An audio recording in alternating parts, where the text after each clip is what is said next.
Bonjour mes frères et sœurs, que la grâce et la paix du Seigneur soient avec chacun d'entre nous. Dieu nous aime tellement et que vraiment son amour en réalité dépasse tout autre amour. Voyez, lorsque nous lisons dans Psaume chapitre 8, le verset 5, il est dit « Qu'est-ce que l'homme pour que tu te souviennes de lui et le fils de l'homme pour que tu prennes garde à lui ?» En réalité, lorsque nous nous regardons, nous ne sommes rien devant le Seigneur. Mais par son amour, il nous accorde sa grâce et ne cesse de nous enseigner. C'est pour cela, ce matin encore, nous allons vraiment nous mettre dans la parole de Dieu. Mais bien avant cela, nous allons souffler un peu dans la louange. Que le Seigneur nous bénisse.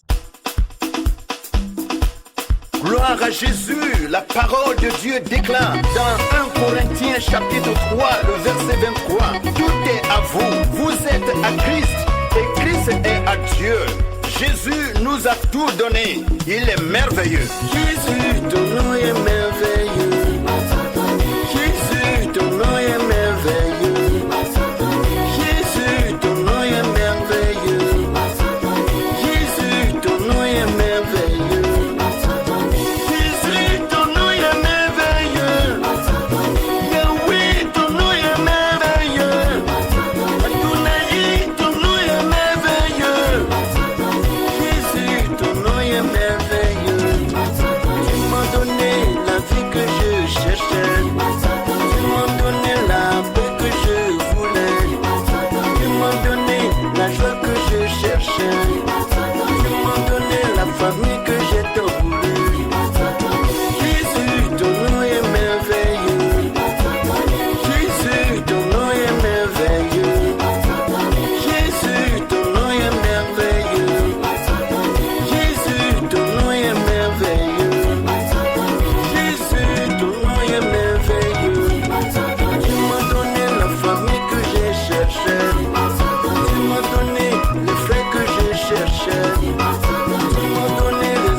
Gloire à Jésus, la parole de Dieu nous dit dans Philippiens chapitre 2, à partir du verset 9 au verset 11, c'est pourquoi aussi Dieu l'a souverainement élevé et lui a donné le nom qui est au-dessus de tout nom, afin qu'au nom de Jésus, tout genou fléchisse dans les cieux, sur la terre, sous la terre, et que toute langue confesse que Jésus-Christ est Seigneur à la gloire de Dieu le Père. Jésus est véritablement merveilleux parce que au devant de son nom, tout genou fléchit et toute langue confesse que Jésus-Christ est Seigneur. C'est lui qui est notre délivrance, c'est lui qui est notre salut, c'est lui qui est notre vie, c'est lui qui est notre force. En lui, nous avons toutes choses. Que le nom de l'Éternel soit béni. Comme la chanson le dit, Jésus est merveilleux. Le nom de Jésus est véritablement merveilleux. Mes frères et sœurs, sans trop tarder, nous allons plonger nos regards dans la parole de Dieu pour la méditation de ce matin. Nous allons prendre rapidement le livre de Proverbes chapitre 23 et nous partons au verset 22 au verset 24. Écoute ton père, lui qui t'a engendré, et ne méprise pas ta mère quand elle est devenue vieille. Acquiert la vérité et ne vend pas la sagesse, l'instruction et l'intelligence. Le père du juste est dans l'allégresse. Celui qui donne naissance à un sage aura de la joie. Je lis le même passage dans le français courant. Et dans le français courant, nous lisons dans le livre de Proverbes chapitre 23, toujours à partir du verset 22 au verset 24. Je lis. Écoute ton père, car tu lui dois la vie. Ne méprise pas ta mère lorsqu'elle a vieilli. Apprends à être véridique, sage, discipliné et intelligent et ne gaspille pas ses qualités. Le plus grand bonheur d'un père est d'avoir donné la vie à un homme juste et sage. Voici les passages que le Seigneur nous donne ce matin et par lesquels nous allons recevoir des instructions, des règles, des leçons, des prescriptions, des ordonnances pour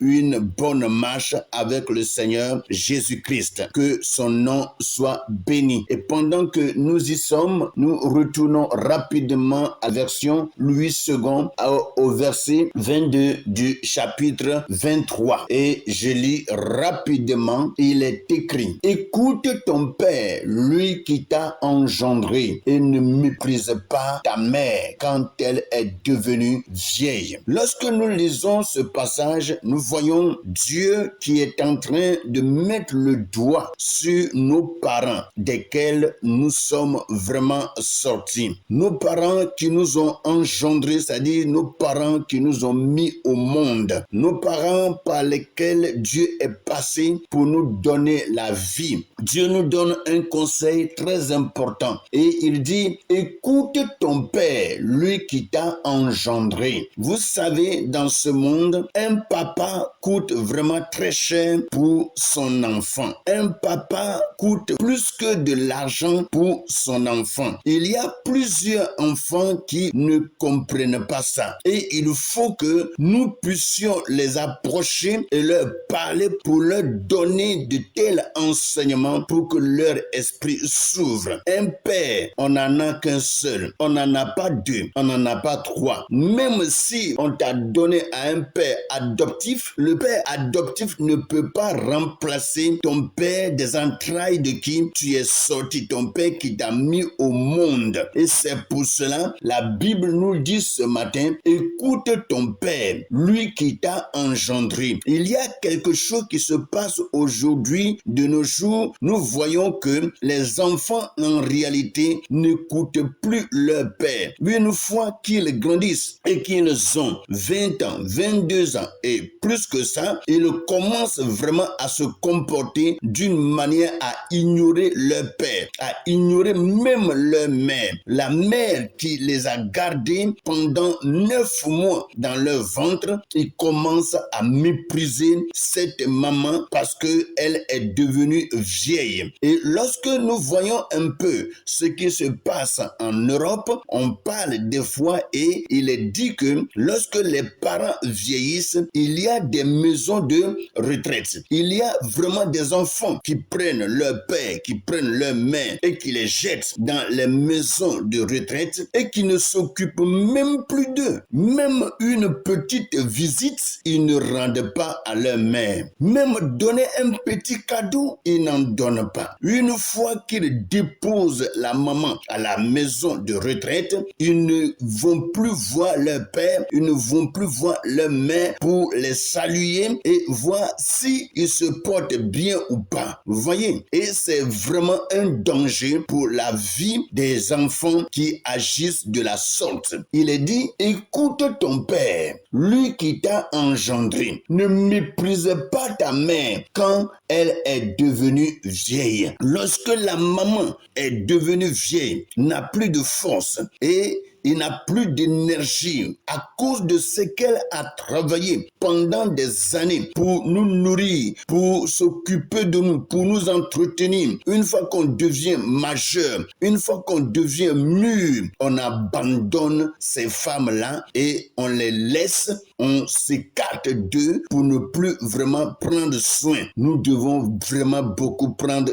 garde. Nous devons prendre garde parce que une maman, on n'en trouve qu'une seule. Il n'y en a pas deux. Il n'y en a pas deux, mes frères. Pour vraiment des enfants qui agissent ainsi, je conseille à ce que ces enfants retournent à leur maman et leur apportent tous les soins nécessaires pour que la maman dans son cœur puisse les bénir. Vous voyez, lorsqu'on voit aujourd'hui des enfants qui meurent vite, des enfants qui chôment, des enfants qui n'avancent pas, des enfants qui ne progressent pas, des enfants qui vraiment ne valent rien dans ce monde, quand on creuse, on voit des fois que c'est des enfants qui ont abandonné leur mère quelque part, ou soit qui ont méprisé leur mère, ou soit leur père quelque part. Et c'est un danger, mes frères. Et lorsque nous sommes enfants, il faut qu'on s'occupe s'occupe de nos pères, il faut qu'on s'occupe de nos mères. Le Seigneur nous dit ceci ce matin et le Seigneur nous donne ce conseil. Écoute ton père, lui qui t'a engendré, et ne méprise pas ta mère quand elle est devenue vieille. Le français courant nous dit clairement, écoute ton père, car tu lui dois la vie. Ça veut dire que c'est comme un crédit qu'on doit vraiment à nos pères. Et quand on dit qu'on doit la vie à nos pères, ça veut dire que lorsque nous devenons majeurs, c'est à notre tour de porter les regards sur nos pères et leur apporter les soins nécessaires. Mes frères et sœurs, saisissons vraiment cette parole, saisissons ces conseils et agissons selon que Dieu nous en parle. Et si nous le faisons, nos parents vont prononcer sur notre vie des paroles de bénédiction. Est-ce que vous savez que les paroles de bénédiction des pères agissent dans la vie des enfants? Oui, lorsque un père te bénit, cette parole est saisie par Dieu et Dieu permet à ce que le père a dit s'accomplisse sur la vie de l'enfant. Et lorsque une mère aussi bénit son enfant, Dieu veille sur cette parole pour que cette parole puisse se manifester dans la vie de l'enfant. Écoute ton père, car tu lui dois la vie. Ne méprise pas ta mère lorsqu'elle a vieilli. Lorsque ta mère a vieilli, faut pas la mépriser, faut pas la repousser. Vous voyez, il est très important que nous recevons ces conseils, ces instructions pour que nous puissions continuer à marcher avec Dieu dans la joie et dans la tranquillité. Il est écrit, acquiert la vérité et ne la vends pas. La sagesse, l'instruction et l'intelligence. Le français courant nous dit ceci. Le français courant nous dit, apprends à être véridique, sage, discipliné et intelligent et ne gaspille pas ses qualités. Alléluia. Vous voyez, Dieu nous donne des qualités très importantes, des qualités qui sont plus que de l'or, des qualités qui sont plus que du diamant. Mes frères, lorsque vraiment on est véridique, on est sage, on est discipliné, on est intelligent, tout le monde aime voir quelqu'un comme ça. Tout père veut voir son enfant intelligent, discipliné, sage, véridique. Nous devons vraiment apprendre à être véridique. Et pourquoi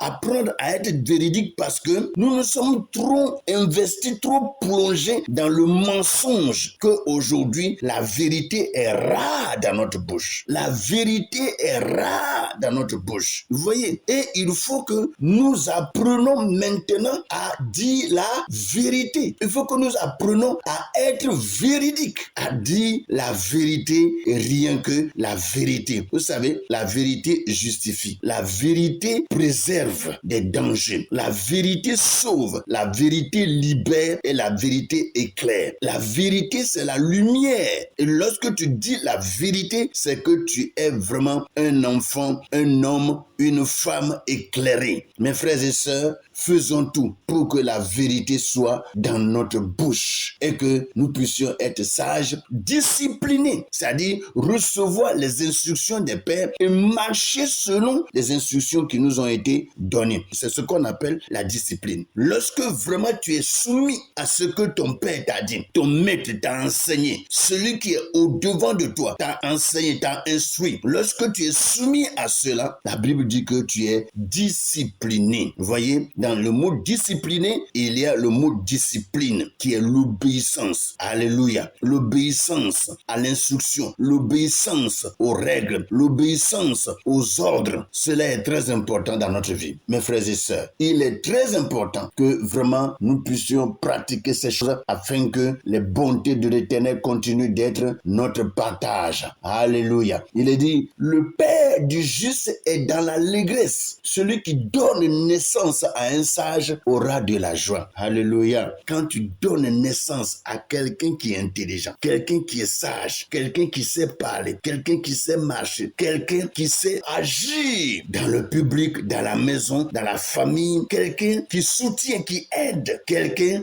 qui a un bon sentiment pour les autres. Vous allez voir que lorsque quelqu'un met un homme comme ça au monde, c'est la joie. C'est la joie. Vous voyez, c'est la joie. Et ce dernier vraiment doit se glorifier parce qu'il a mis un sage au monde. Il est difficile d'en avoir aujourd'hui. Et si vraiment tu en as un dans ta famille, il faut t'occuper de cet enfant qui est sage. Cet enfant qui est sage et qui est intelligent. On dit le père du juste est dans l'allégresse. Celui qui donne naissance à un sage aura de la joie. Si tu es un enfant qui est juste, qui est droit, un enfant qui a la vérité dans sa bouche, tu ne peux que te réjouir parce que tu n'as en réalité rien à regretter. Tu n'as rien à regretter parce que c'est un enfant qui a la lumière de Dieu. Il est illuminé parce que demeurant dans la justice, demeurant dans la droiture, la lumière de Dieu l'accompagne partout où il va. Mes frères et sœurs, voici ce que le Seigneur nous enseigne ce matin. Le français courant dans le verset 24 nous dit ceci. Il dit, le plus grand bonheur d'un père est d'avoir donné la vie à un homme juste et sage. Oh, c'est vraiment un bonheur lorsque